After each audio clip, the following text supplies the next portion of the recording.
Welcome to the Tech Meme Ride Home for Thursday, June 4th, 2020. I'm Brian McCullough. Today, the whole land grab in the Indian telecom market continues to blow my hair back.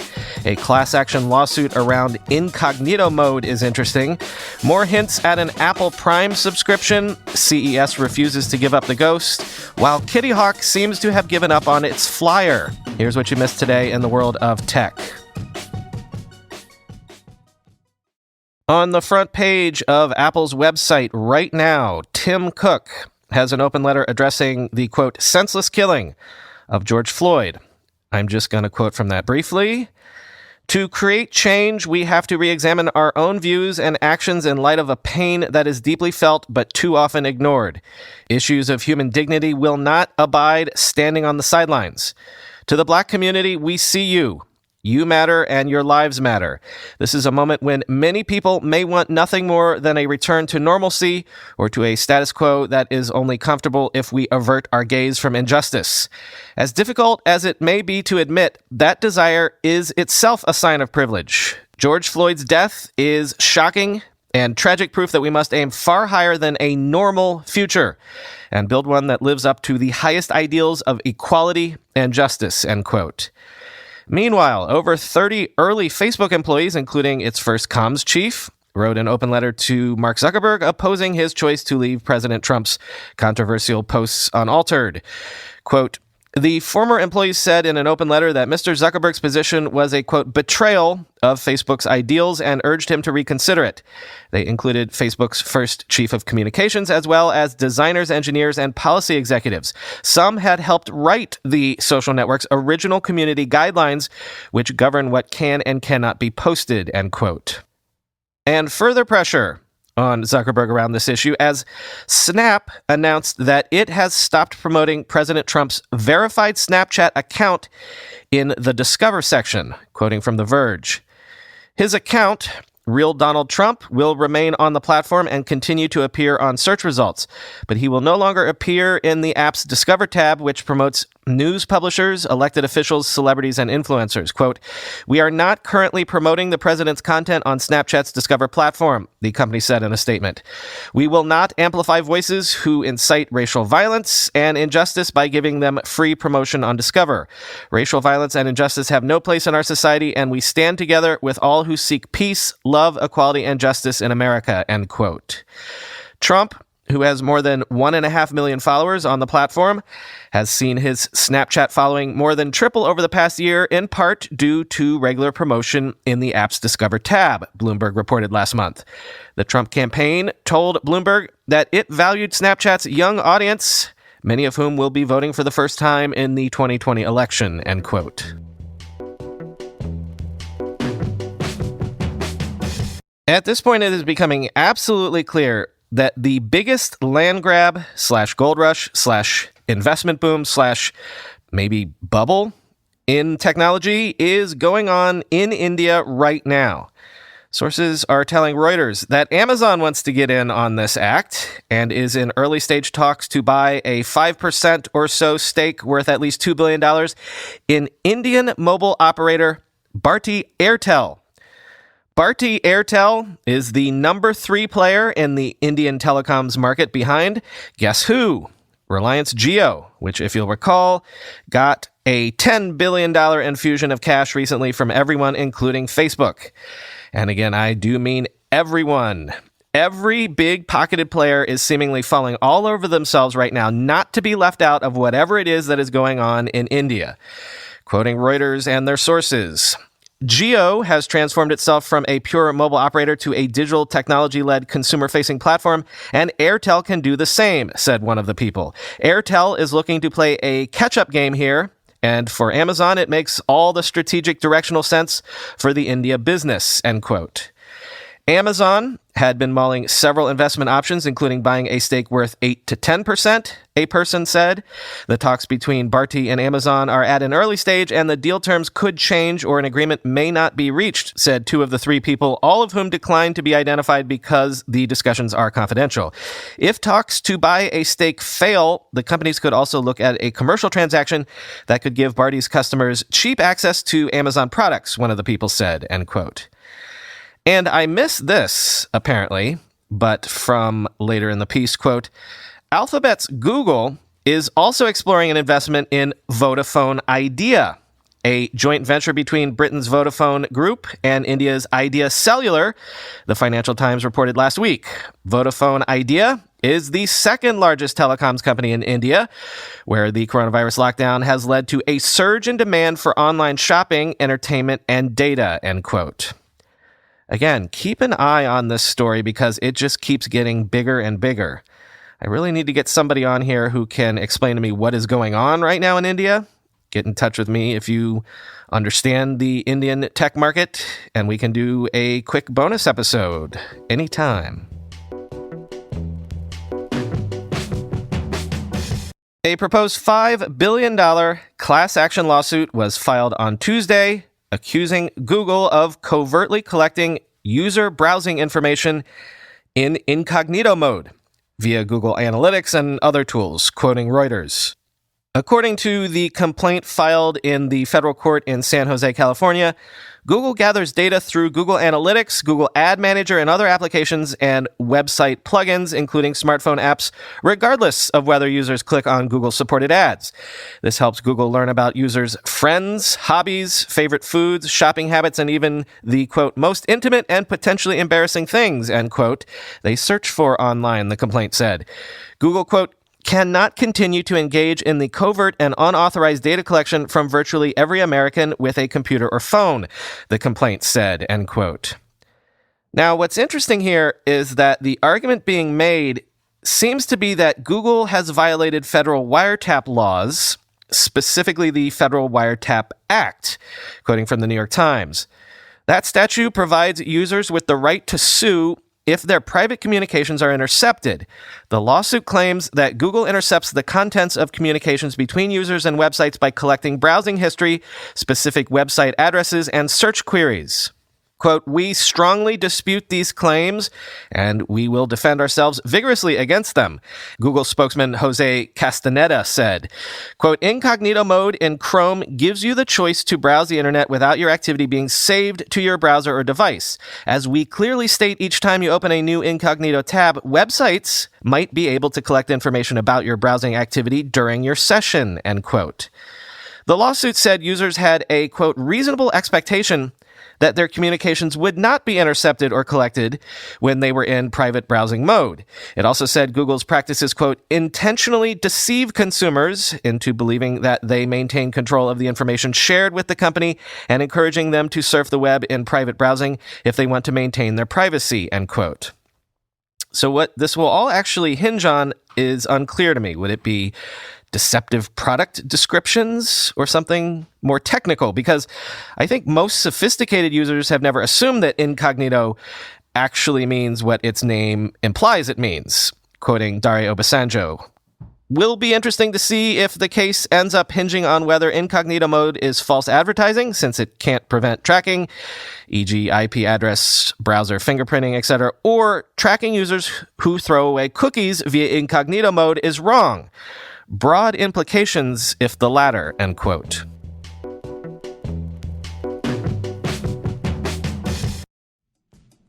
I want you to go talk to Tiny even if you don't have a business of your own to sell. Tiny Capital is in the business of finding incredible businesses to invest in or to take over and run.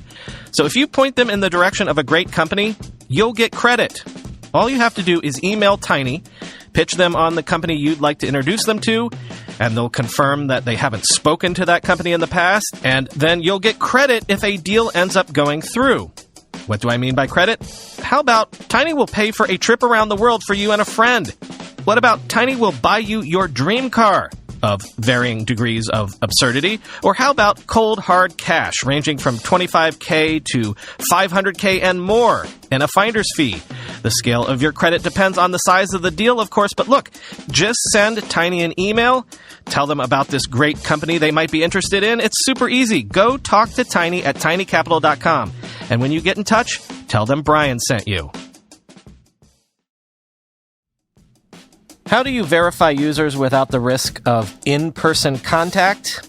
Ever wonder the secret to how high-growth companies like Brex and Nextdoor verify their users' identity without a wall of form fields or in-person visits? They use Kognito by BlockScore. Kognito is identity verification services for our social distancing world. Kognito's developer-friendly API instantly verifies users on your app or website with just a phone number using bank-grade identity verification. No asking for SSNs, addresses, strange questions about the color of your first car, or, dare I say, a photo of your driver's license. You probably know that even adding one more field or an in-person visit will kill your sign-up rate. So don't do it. Kognito is trusted by hundreds of businesses to onboard millions of customers seamlessly and safely. So if you need to trust your users are who they say they are without playing 20 questions or a drive-by, visit cognitohq.com/techmeme. That's cognitohq.com/techmeme. From the "it would be surprising if they weren't doing this," beta code in iOS 13.5.5 hints that Apple still plans to introduce a service bundle that would include, say, Apple Music, Apple TV Plus, and other services in a single subscription package. Quoting 9to5Mac. In 2019, the company was allegedly negotiating deals with music producers and publishers to bring these content together in a single subscription. If bought separately today, a family-sharing combination of Apple Music, News Plus, and TV Plus would total $30 per month. With this bundle, Apple could offer all its digital services at a lower price and also keep users even more tied to its ecosystem. Although we haven't heard about it for some time, it seems Apple is still working to offer this bundle. iOS 13.5.5 internal files include references to a bundle offer and bundle subscription that didn't exist in previous iOS versions. These codes are related to the management system of Apple's own services subscriptions, like Apple News Plus, so we believe the company still has plans to offer a discount combo with its services. However, even with these references found inside iOS code, it might take a long time until the special bundle becomes available. As noted by Financial Times, Apple has inked new deals for Apple Music this year that don't include an agreement to pair Apple Music with other Apple services through a bundle, end quote. We've spoken this week about all tech events seemingly being canceled or postponed. We've also spoken of nostalgia for CES from the before times. So it's notable that while everyone else is apparently already proactively canceling even 2021 tech events, the Consumer Technology Association seems to be unwilling to give up the ghost at this point, claiming that January CES will still take place both physically and digitally in Las Vegas. Quote, "The CTA is promising new health policies for the show. The group intends to, quote, regularly clean and sanitize spaces and offer sanitation stations. It also plans to widen aisles and seats to increase distancing, limit touch points by using tech like mobile payments, and provide on-site health services. The CTA says it'll look into doing temperature scans and that it plans to issue best practices like wearing a mask, though it doesn't say if they'll be required. Plans to hold CES in person were posted to the convention's website on May 7th, though The Verge only noticed them today. The plans don't appear to have been covered widely before now," end quote. So just my 2 cents on this. I really don't feel like most folks will feel comfortable getting on a plane and going to a huge event that, by the way, was already known as a petri dish for coming back every year with what we used to call CES flu. People won't be comfortable doing something like that until, I don't know, coronavirus cases have been down super significantly for, like, let's say 6 months or so. And given that we are right now 6 months away from CES happening, yeah, I don't see progress being made in time for this to actually happen. Do you? Two interesting IPO stories, because any IPOs right now are an interesting story. First up, ZoomInfo has priced its IPO at $21 a share, above its upwardly revised target range, which would value the company at more than $8 billion. It's actually becoming a packed calendar for IPOs since the backlog caused by the market basically cramping up over COVID-19 issues, all that seems to be relaxing. Now, before you get confused About Zoom Info, quoting CNBC, Zoom Info should not be confused with the video conferencing service that has been widely used during the COVID-19 pandemic, Zoom Video Communications. Zoom Info is backed by TA Associates, the Carlyle Group, and 22C Capital. Zoom Info, led by founder and CEO Henry Schuck, uses artificial intelligence to process data that aids corporate sales and marketing teams with customer outreach, end quote. Can I translate that last part for you? They help salespeople find your contact info so they can try to get in touch and sell you stuff. Zoom Info has actually been around forever. Now, also an IPO that has been long anticipated, Unity Technologies is also preparing for a U.S. IPO led by Goldman Sachs that could happen as early as the fall. Last we heard, Unity was valued in the $6 billion range, quoting Bloomberg. Unity Technologies, which counts Sequoia Capital and Silver Lake Partners among its backers, is a development platform for 2D, 3D, virtual, and augmented reality games and experiences. It powers half the available PC, console, and mobile games, according to its website. Unity also has a mobile ads business where developers can choose to have ads show up in their games, giving them a way to make money beyond in-game content and charging for the games themselves. Unity's revenue growth rate is above 30%, and gross margins are over 80%, its chief executive officer John Riccitello said last month. PitchBook estimates the company's last private market value to be about $6.3 billion. Software companies have actually been in a sweet spot within the technology sector lately. The U.S. software companies that went public in the past year in this space jumped 78% since their debut on a weighted average basis, while IPOs, broadly, rose only 28%, according to data collected by Bloomberg, end quote. Finally today, some interesting news in the autonomous flying space. Kitty Hawk has apparently shut down its original Kitty Hawk Flyer program in order to shift focus to developing Heaviside, a sleeker electric aircraft that can fly and land anywhere autonomously. I'll explain the difference in a second. You might remember Kitty Hawk as the autonomous aircraft startup backed by Google co-founder Larry Page and led by Sebastian Thrun.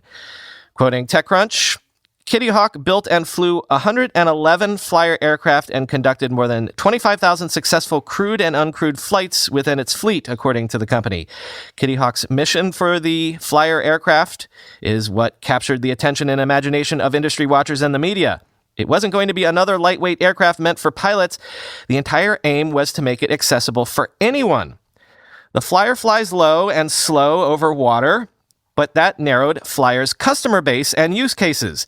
Kitty Hawk explored recreational and commuter applications, but failed to find a path to a profitable business for the Flyer. Quote, "No matter how hard we looked, we could not find a path to a viable business," Thrun told TechCrunch in an email exchange. Heaviside, on the other hand, which was under development for 2 years before it was revealed at TechCrunch Disrupt in the fall of 2019, is fast, quiet, and can be flown anywhere. The aircraft has a range of 100 miles and can reach speeds of up to 180 miles per hour. It can also fly over cities. Heaviside has also proven that it can fly. The company has been testing Heaviside, a low-slung orange and black aircraft with 8 rotors and a 20-foot wingspan, for more than 2 years in a secret location in California. The focus now is building more reliable systems with software and hardware, as well as implementing more manufacturing and quality control systems, end quote.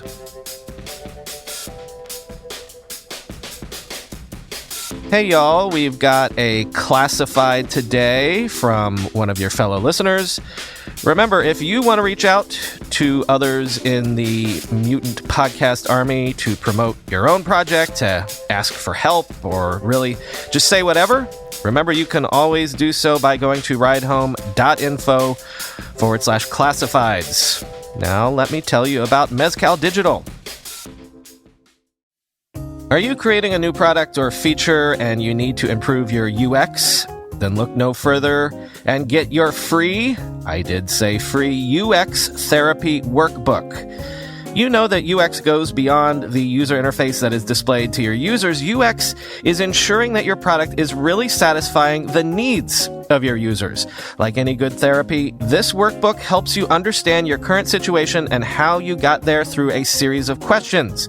What you do afterwards is up to you. Go to mezcaldigital.com and download your free UX therapy workbook and start improving your UX strategy today. That's Mezcal Digital, M-E-Z-C-A-L, digital, all one word, mezcaldigital.com, link in the show notes. We are based in Berlin, Germany, but the workbook is in English and useful for all across the world. If you ever buy anything from us and you tell us Brian sent you, you'll get 10% off. Again, that's mezcaldigital.com for your free UX therapy workbook.